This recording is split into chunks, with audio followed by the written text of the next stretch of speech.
अपने अंधेरे से भरे लम्हों में हम में से कई लोगों ने जिंदगी में अपने रास्तों पर शक किया है। क्या मैं जमीन पर अपना वक्त सही तरीके से बिता रहा हूँ? मैंने इससे ज्यादा हासिल क्यों नहीं किया? ये ऐसे सवाल हैं जो हमें रात में जगाए रख सकते हैं। इस समरी में आपको वो जवाब मिल जाएंगे जिनकी आप तलाश कर रहे थे। रूहानी नॉलेज के साथ साथ प्रैक्टिकल मशवरे से भरपूर ये आपकी परेशान रूह को परवरिश देने के लिए शुरुआती गाइड है।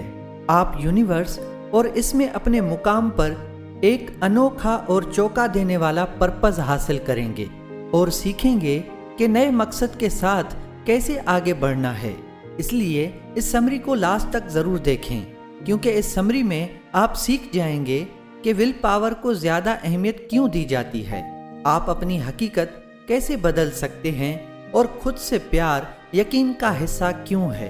अगर आप इस चैनल पर नए हैं तो सब्सक्राइब करना बिल्कुल ना भूलें। चैप्टर 1, इरादे का इस्तेमाल इंसानों और जिंदगी की कई ताकतों के जरिए किया जा सकता है। आप इरादे को कैसे डिफाइन करेंगे? रवायती नॉलेज हमें बताती है कि इंटेंशन खास रिजल्ट को हासिल करने के लिए एक स्ट्रांग डिटर्मिनेशन या इरादा है, लेकिन रवायती नॉलेज को भूल जाइए, क्योंकि इंटेंशन इससे कहीं ज्यादा है और यही चीज इसे इतना ताकतवर बनाती है।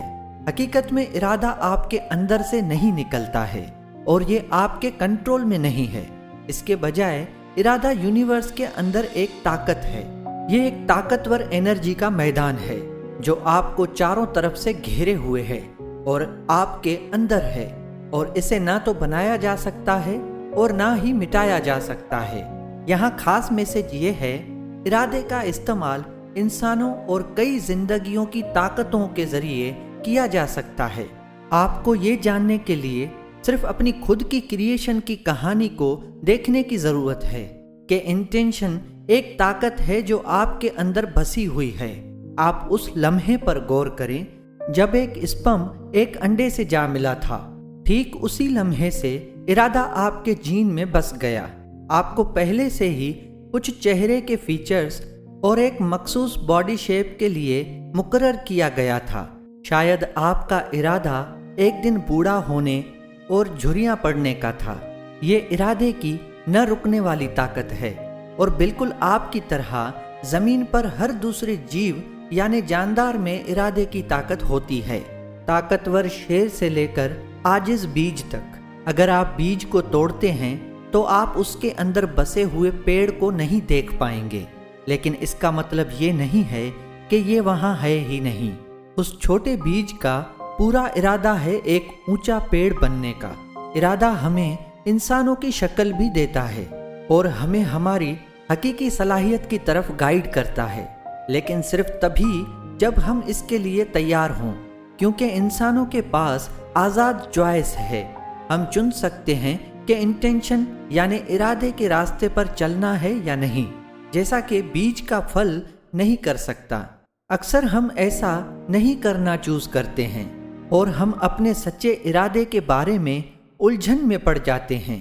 प्रॉब्लम एक मुनफरिद इंसानी खासियत में है, जो है ईगो। आपका ईगो आपको कुछ गलत विश्वासों से पहचान कराता है। ये आपको ये सोचने पर मजबूर करता है कि आप वही हैं जो आपने हासिल किया है, कि आपकी कामयाबियां आपकी पहचान बनती हैं। आपका ईगो आपको यकीन दिलाता है कि आप सिर्फ अपने माल मिल्कियत के बराबर हैं, या कि आप सिर्फ उतने ही अच्छे हैं जितने दूसरे लोग आपको समझते हैं। जब आप अपने ईगो को सुनते हैं तो आप इंटेंशन को सुनना बंद कर देते हैं। अपने ईगो से छुटकारा पाएं और इरादे को अपने हकीकी मकसद की तरफ ले जाने दें। इस तरह आप भी छोटे बीज की तरह बन सकते हैं और कॉन्फिडेंस से उस मजबूत वजूद के रूप में बढ़ सकते हैं जैसा आप हमेशा से बनना चाहते थे। चैप्टर 2, कुछ नाकाबिले यकीन हासिल करने के लिए आपको यकीन होना चाहिए कि आप इसे हासिल कर सकते हैं। शायद इरादे की ताकत का इस्तेमाल करने का सबसे अच्छा एग्जाम्पल एक लोहे का जहाज है। सदियों पहले जहाज लकड़ी से बनते थे, कभी लोहे के नहीं। इसकी वजह ये नहीं थी कि तब लोहा मौजूद नहीं था, बल्कि इसलिए क्योंकि ये मानना था कि लकड़ी तैरती है, इसलिए उन्हें जहाज भी उसी चीज से बनाने होंगे जो तैरती है। लेकिन आखिरकार लोगों को एहसास हुआ कि ये मायने नहीं रखता कि जहाज किस से बना है, वो तैरता इस वजह से है कि वो पानी कितना दूर हटाता है पानी में उतरने के बाद। लोगों को ये समझने में इतना वक्त क्यों लगा कि लोहा तैर सकता है? प्रॉब्लम ये थी कि वो जो मुमकिन था उसके बजाय उस पर फोकस कर रहे थे जो मुमकिन नहीं था।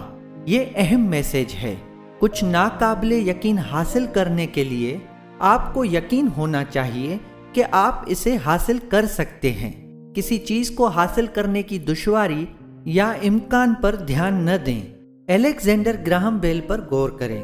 टेलीफोन के इन्वेंटर ने अपना टाइम लोगों से बातचीत न करने के हवाले से सोचने में नहीं बिताया। इसी तरह थॉमस एडिसन, लाइट बल्ब को ईजाद करने वाले ने, अंधेरे पर ध्यान नहीं दिया। कल्चर को बदलने वाले इन इन्वेंटर्स की तरह अगर आप कामयाब होने का इरादा रखते हैं तो आपको नाकामी के बारे में सोचने में वक्त बर्बाद नहीं करना चाहिए। आप ये तस्वुर करके अपने दिमाग को कामयाबी पर फोकस कर सकते हैं कि आप जो करना चाहते थे वो पहले ही हासिल कर चुके हैं। ऐसी सिचुएशन को विजुअलाइज करें जिसमें आप जो चाहते हैं वो पहले से ही एक हकीकत है। ये फ्यूचर के बजाय प्रेजेंट में आपके साथ हो रही है।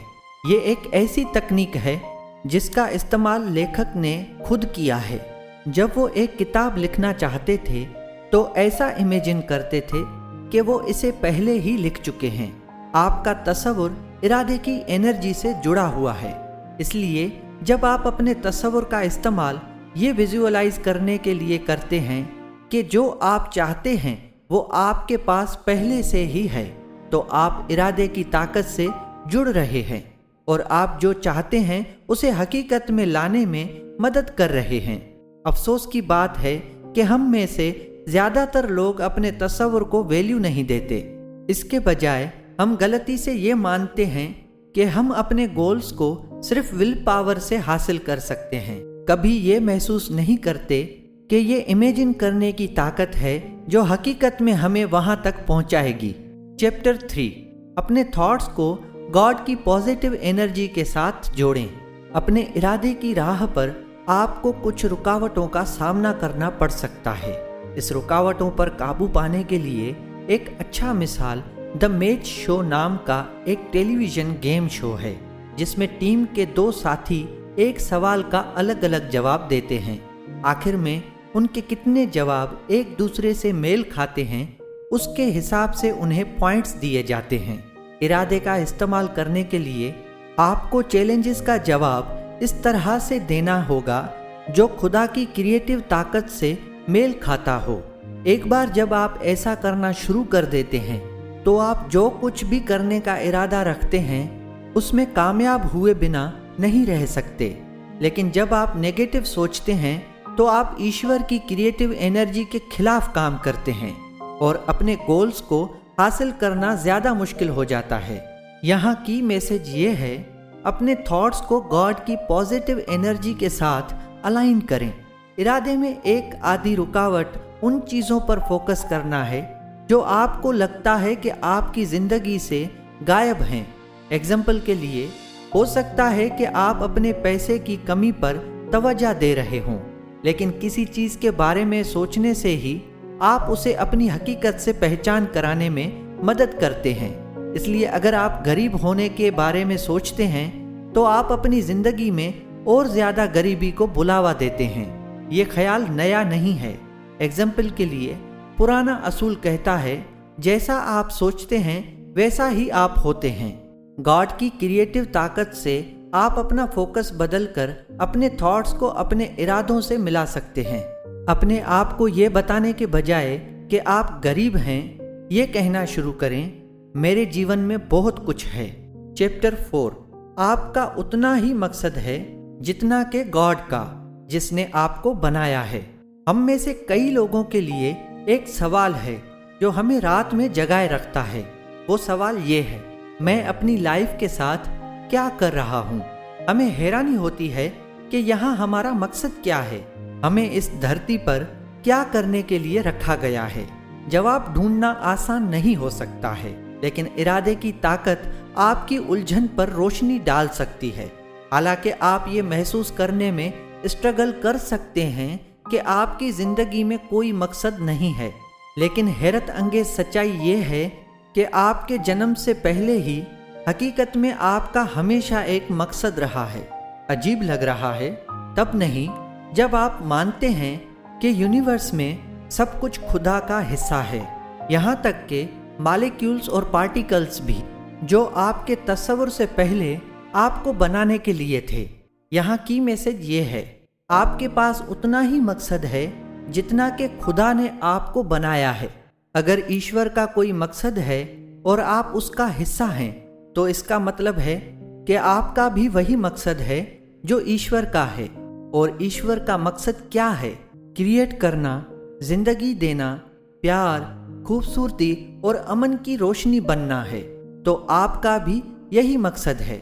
आप न सिर्फ गॉड का हिस्सा हैं या आपको भी उसने बनाया है, बल्कि आपकी जिंदगी हमेशा माना रखती है क्योंकि आप मकसद के लिए बनाए गए हैं।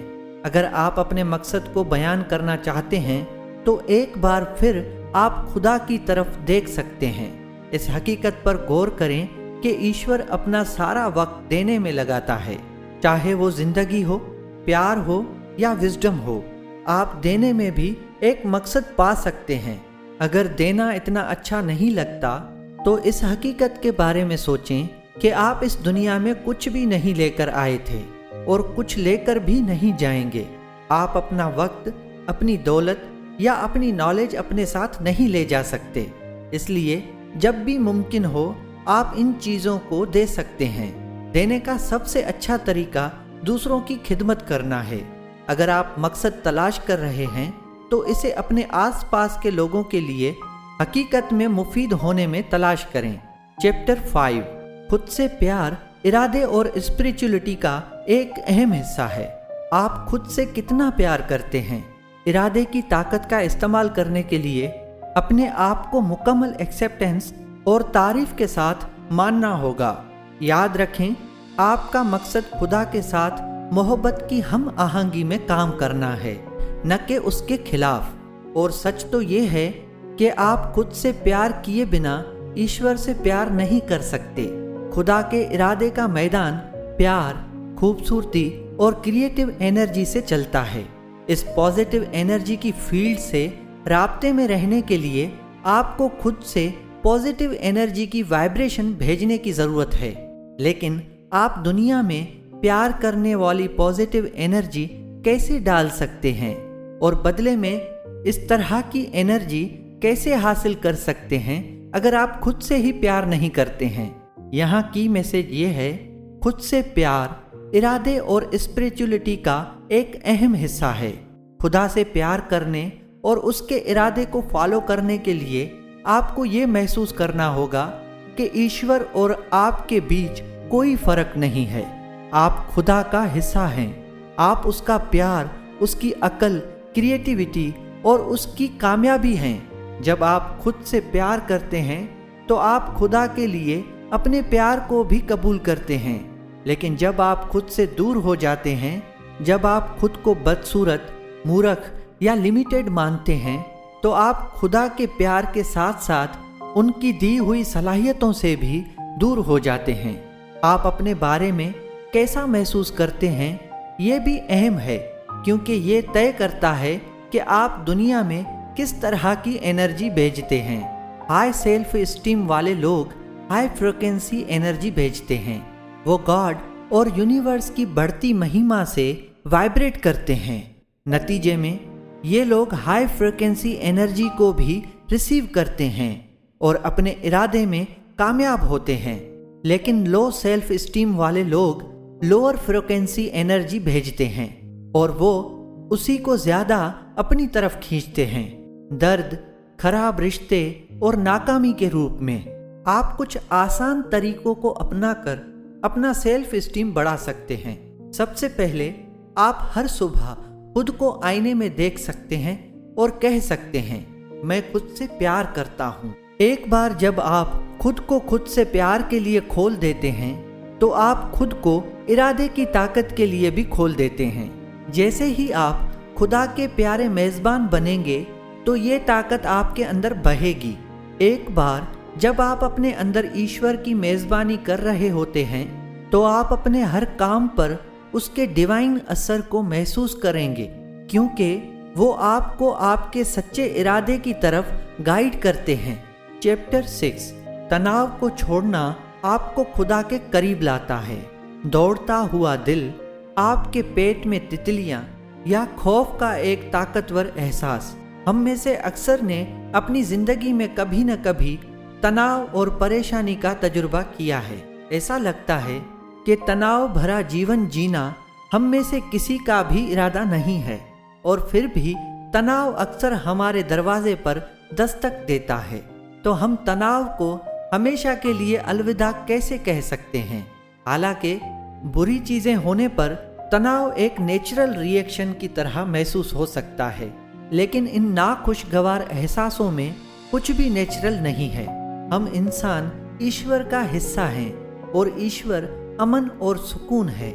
यहाँ अहम मैसेज ये है, तनाव को दूर करना आपको खुदा के करीब लाता है। तो हम जानबूझकर अपनी जिंदगी से तनाव को कैसे दूर कर सकते हैं और सुकून से फिर से जुड़ सकते हैं?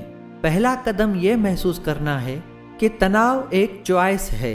ये कोई फिजिकल इवेंट नहीं है जो आपके साथ होता है। जब आप पैनिक अटैक का शिकार होते हैं तो हकीकत में आप पर हमला नहीं किया जाता है। इसके बजाय तनाव या चिंता महज रिएक्शन है जो आपके कंट्रोल में है।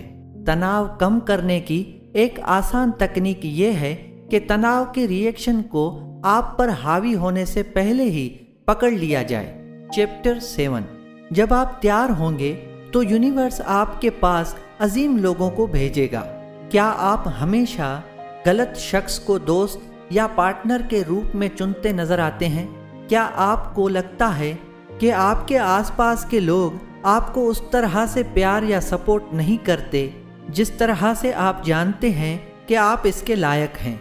अगर इनमें से कुछ भी सेम लगता है तो चीज़ों को बदलने की ज़रूरत है, लेकिन आपकी ज़िंदगी में वो लोग नहीं हैं जिन्हें बदलने की ज़रूरत है, ये आप हैं। अक्सर जब लोग हमें नीचा दिखाते हैं तो हम इल्ज़ाम उन पर लगा देते हैं, लेकिन अगर आप चाहते हैं कि सही लोग आपकी ज़िंदगी में आएं तो आपको चीज़ें अलग तरीके से करने की ज़रूरत है। यहाँ अहम मैसेज ये है, जब आप तैयार होंगे तो यूनिवर्स आपके पास अजीम लोगों को भेजेगा। अगर आप अपनी लाइफ में प्यार करने वाले सपोर्टिव लोगों को पाना चाहते हैं तो आपको खुद इस तरह का इंसान बनना होगा। उस ठंडे खुदगर्ज शख्स पर गौर करें जो अपने दोस्तों से शिकायत करता है कि जिन लोगों के साथ उसका रिलेशन बनता है वो खुदगर्ज और बेहिस साबित होते हैं। अगर ये शख्स खुद से प्यार नहीं करता तो वो प्यार पाने की उम्मीद कैसे कर सकता है? सच तो ये है कि आपके लिए सही लोग वहाँ मौजूद हैं, और इससे भी ज़्यादा आपको उन्हें ढूंढने के लिए ज़्यादा मेहनत करने की भी ज़रूरत नहीं है। हकीकत में आप पहले से ही उनसे जुड़े हुए हैं, क्योंकि हम सभी यूनिवर्स और ईश्वर के ज़रिए से एक साथ जुड़े हुए हैं। आपको बस ये यकीन रखने की ज़रूरत है कि ये प्यार करने वाले सपोर्टिव लोग सही वक्त पर आपकी ज़िंदगी में आने वाले हैं। जब आपके पास ये मुकम्मल यकीन होता है तो आप दुनिया के सामने कॉन्फिडेंस और भरोसे को पेश करते हैं। आप इंटेंशन की फील्ड में खिलाफ होने के बजाय साथ में काम कर रहे होंगे, और खुदा इन लोगों को आपके पास भेजकर जवाब देंगे। इसका मतलब ये नहीं है कि वो ठीक उसी वक्त दिखाई देंगे जब आप उन्हें चाहेंगे। इसके बजाय वो तब जाहिर होंगे जब आप हकीकत में उन्हें हासिल करने के लिए तैयार होंगे, जब आपका दिल खुला हो और जब आप पहले से ही वो शख्स बन गए हों जिससे आप मिलना चाहते हैं। इसे ध्यान में रखते हुए सब्र रखना ज़रूरी है। इरादे की ताकत अपनी स्पीड से चलेगी। इसे तेज़ी से आगे बढ़ाने के लिए जोर करना कुछ कुछ गंदगी में घुटने टेकने और हरे रंग की टहनियों को खींचने जैसा है, ये उम्मीद करते हुए कि ये ज्यादा तेजी से फूल के रूप में खिलेंगे।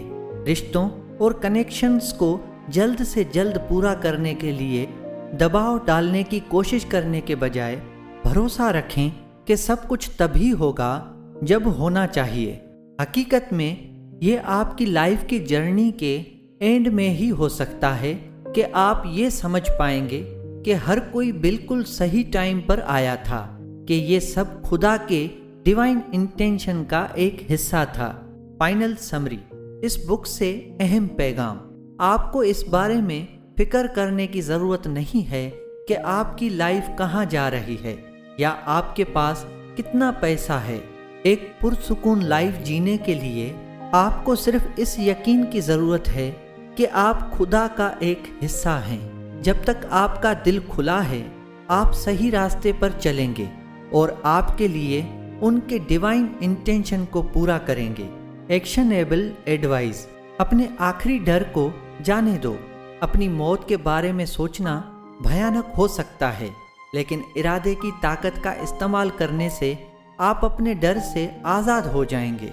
एक बार जब आपको ये एहसास हो जाए कि आप सिर्फ जिस्म नहीं हैं, बल्कि एक रूह या आत्मा भी हैं जो ईश्वर का हिस्सा है और इरादे का मैदान है, तो आप देखेंगे कि हकीकत में कोई भी कभी नहीं मरता है।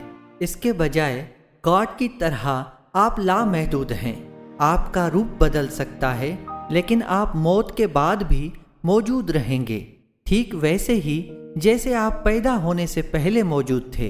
आप इरादे की ताकत की तरह यूनिवर्स में अनंत काल तक जिंदा रहेंगे। आप इस समरी के बारे में क्या सोचते हैं? अपने ख्यालात ज़रूर शेयर करें। चैनल को सब्सक्राइब करें और वीडियो को ज़्यादा से ज़्यादा शेयर करें। वीडियो को लास्ट तक देखने के लिए बहुत बहुत शुक्रिया। मिलते हैं अगली समरी के साथ।